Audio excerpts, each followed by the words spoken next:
Oh, is it time to do more Mass Effect Trilogy secrets? I think so. Commander Shepard has been staring into my soul for simply far too long, and so it must be done. I like travelling down the roads less travelled in video games quite a fair bit, and it's safe to assume that the Mass Effect Trilogy has plenty of those, considering this is part 7. For me, a game's secret can range between an Easter egg, to some hidden lore that you have to go out of your way to find, or points of interest that are off the beaten path. I also understand these videos will be viewed by people of varying degrees of experience with the games in question, so there will be timestamps down in the description if you know a secret and want to skip to the next one, or if you just know all of the secrets and can skip the entire video altogether. So please enjoy 10 Mass Effect Trilogy secrets many players missed, part 7. And remember to give this video a fat whopping like, or Commander Shepard will steal your skin. However, before we get properly going with this video, I would like to spare a moment to talk about today's sponsor, the Ridge Wallet.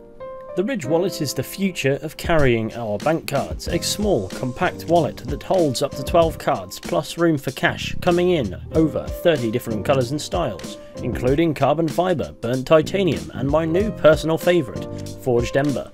Just look at how snazzy this looks. Looking sleek isn't the only perk these fancy wallets offer. They come packing with RFID blocking technology to swerve digital pickpocketers, leaving no chance for a contactless theft, and these fellas are durable. I even ran one over in a previous sponsorship that I did with Ridge, twice actually, and aside from picking up some dirt from the tyres, they held up brilliantly. And all of that comes in a far less bulky design than your typical wallet. Now, Ridge also do key cases to keep your keyring much more organised and less clunky in the pocket. My favourite thing about these wallets is the function they offer without compromising on style. With all the designs available, you're guaranteed to find a wallet to suit your style and a matching key case, so when it comes to fashion you never have to compromise. Over the past couple of years I've got my hands on a few of these, and another thing that I love is the build quality is incredible. These bad boys have over 50,000 5-star reviews and come with a lifetime warranty. Should the worst happen to your new sparkling wallet, you will have nothing to worry about. With Christmas coming up, the Ridge wallet makes for the perfect gift. Head over to ridge.com/Fizhy via the link in the description for up to 40% off up until the 22nd of December. That's ridge.com/Fizhy. And now, back to the video. For our first secret, if you will, we have a small one. There is not an individual in the galaxy who is immune to the charms of one strapping Turian named Garrus Vakarian.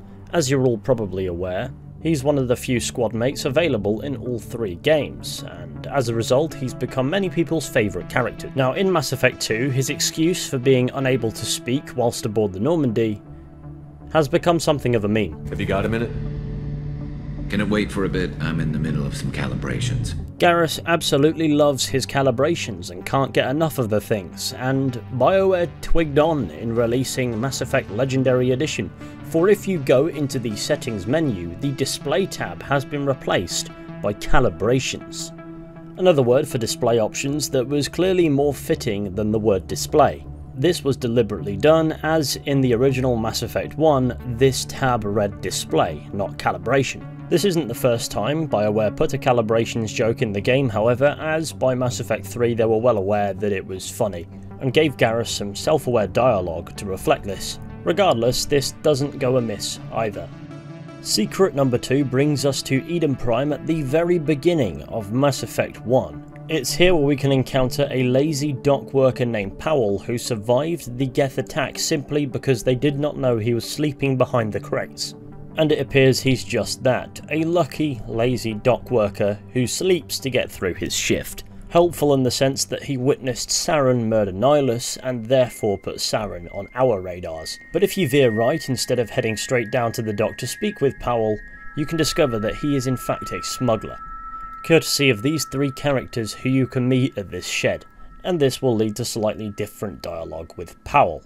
Your Cole's contact here on the docks, for the smuggling ring. What? No! I mean, what does it matter now? So I'm a smuggler, who cares? My supervisor's dead, the entire crew's dead. Doesn't matter now, does it? Anything hidden nearby that we could use against the Geth? A shipment of grenades came through last week. Nobody notices if a few small pieces go missing from the military orders. You greedy son of a bitch. We're out here trying to protect your sorry ass, and all you can think about is how you can rip us off? I never thought you'd actually need those grenades. Who'd want to attack Eden Prime? We're just a bunch of farmers. How was I supposed to know? Forget about him. He's not worth it. You're lucky the commander's here, pal. Hand over those grenades. They're yours. Take them. My smuggling days are over, I swear. A lot of Marines died here, Powell. Those grenades could have come in handy. If I were you, I'd think of some way to make it up to them. Yeah, okay. There is something else I was saving. Could be worth a fortune. Experimental technology, top of the line. Take it. I don't need it.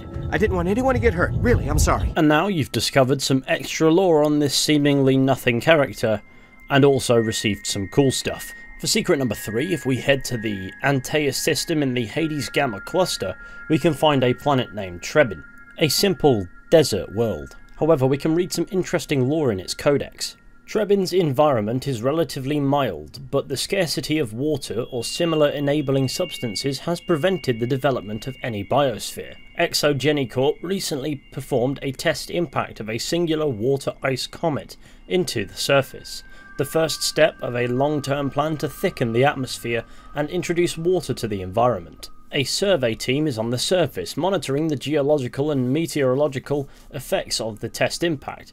Most of the water released is still in the form of atmospheric vapour, but thick cloud banks have formed. There is every indication that this arid world will soon see its first rain. The survey team's progress has been hampered by frequent mechanical or computer failures in their GPS satellites.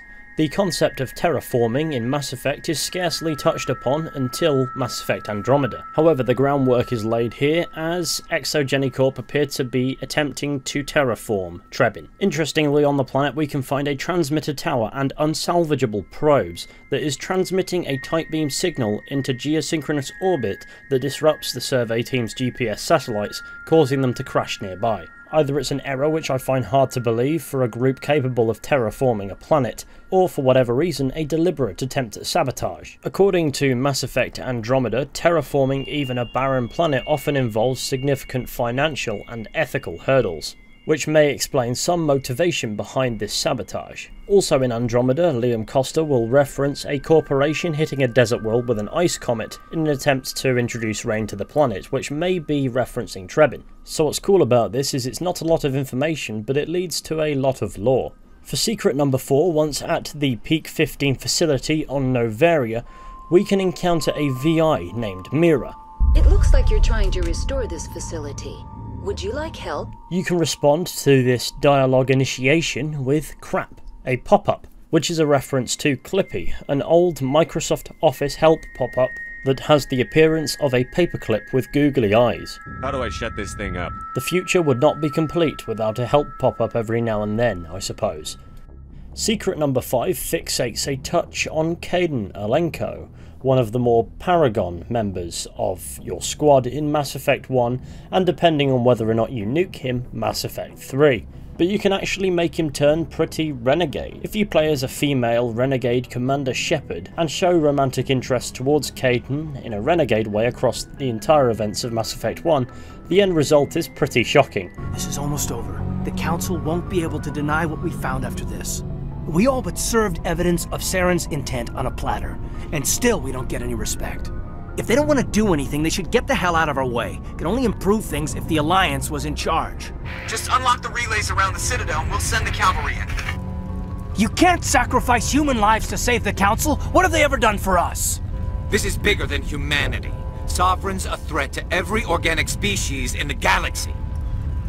Exactly. We can't throw away reinforcements trying to save the Council. We have to hold them back until the Citadel arms open up and our fleet can go after Sovereign. The funniest part is if you do this whilst the other party member is also a renegade-leaning character. In big moral decisions throughout the game, due to Kaidan's new renegade nature, they have to break character to present the Paragon argument. It's quite funny. Secret number 6 brings us to Ilium in Mass Effect 2, or as I like to call it, Purple Coruscant. It's here where in the transport hub we may encounter an Asari named Ereba and a Krogan named Charr, who's practicing his poetry, clearly trying to woo the Asari. Upon investigating, courtesy of asking Ereba, we learn that she's unsure about settling down with the Krogan because she doesn't know if he wants to be with her for her or simply to reproduce due to the genophage, and is also somewhat afraid of commitment due to the long lifespan of the Asari. They typically don't find themselves with one partner for their entire lifespan. However, Krogan live just as long as they do, and as a result they're on something of a romantic pause. Anyway, as a bit of a side activity here, we can convince Ereba to take Charr back. You'd think that's it, but if we do this, we'll be able to see them later on Tuchanka. What did I tell you, honey? Isn't it beautiful? Far away from all that high-tech noise. I guess. Seems a bit dirty, though. Oh, it builds character. Is it just me, or do the other Krogan not like me? Oh, there's some concern about me bringing in a non-Krogan. I had to talk to the chief a little. It's not a deal. Wait, so they don't even want me here? Who cares what they want? I want you. That's all that matters. I don't know if I can do this, Charr. Hey, now. My blue rose of Ilium always stands strong to reach toward the sun. Okay, I'll manage. Just no more poetry. And that's kind of it for Mass Effect 2, however this love story has a tragic conclusion in Mass Effect 3. On the planet Utaku, as sent by Rex, we find Grunt again, but more importantly, whilst in the caves investigating the appearance of a new brood of Rachni, we can find Charr's remains, along with a message to return to Ereba, who can be found running a shop in the Citadel Commons. Excuse me. I'm sorry. You need to hear this. Oh, blue rose of Ilium. If these humble words reach you, then I have joined my ancestors. No, no, no. My dream was to be by your side, a weed beside your beauty, twining together in the warm Tuchanka sun. Oh, Charr. But if my last days must be with Grant instead of kindness, still I will remember the perfume of your scent and the soft touch of your petals. Let my broken bones build a wall around your garden, so you and the flower we planted together can grow safe and strong. Thank you. I need to go. Not a happy ending for them, but it is an ending. For secret number 7 in Mass Effect 2, you may happen upon the assignment N7, Abandoned Research Station. The story of this mission entails a space station under lockdown due to its resident VI turning homicidal in a confused state. Why? Because something went wrong with it and the human inhabitants of the station were trying to switch it off, which bears similarities to the 1968 movie 2001: A Space Odyssey. This straightforward mission has a creepy atmosphere about it and appears to function as something of an Easter egg to that film. Secret number 8 brings us to the very beginning of Mass Effect 3, where the Reapers invade Earth. When Commander Shepard observes the destruction, many players notice the skyline looks familiar. Turns out at the very beginning of the game, we're in Vancouver. It appears as if the Canadian city is the seat of power on Earth, at the very least functioning as the headquarters for the Systems Alliance. It's a bit unexpected, but BioWare is a Canadian company, so it makes sense. Both Secrets 9 and 10 take us to the Citadel archives in Mass Effect 3's Citadel expansion, where from a distance we can spot the Ark of the Covenant, known simply as an early religious artifact from Earth, and is designed to replicate the Ark of the Covenant from the Indiana Jones movie Raiders of the Lost Ark. And as I said, the final secret for this video is also found in the Citadel's archives. In several spots whilst exploring the Citadel archives, behind some boxes you can find a gift-wrapped present. Why? I suppose it's just chilling there, waiting for somebody to come and unwrap it nicely. Behind another crate you can also find a box of fireworks, for some reason, but you get the point. The Citadel archives are a mad place. And I believe that brings us nicely to the end of today's video. Thank you all for watching. I really hope you've enjoyed. Be sure to go ahead, leave a like, subscribe, share the channel with your friends, all that wonderful stuff. That would be super fantastic. And of course, special thanks to the Ridge Wallet for sponsoring this video. If you fancy yourself a new wallet, you can check them out over at ridge.com/Fizhy. And if you like history content, be sure to check that link out in the description to subscribe to my history channel Decades. There's all sorts going on over there, so if you like history, definitely check it out, but if you don't worry. And with any luck, I'll be seeing you all very soon with another video at some point, but until next time, please take care, and goodbye.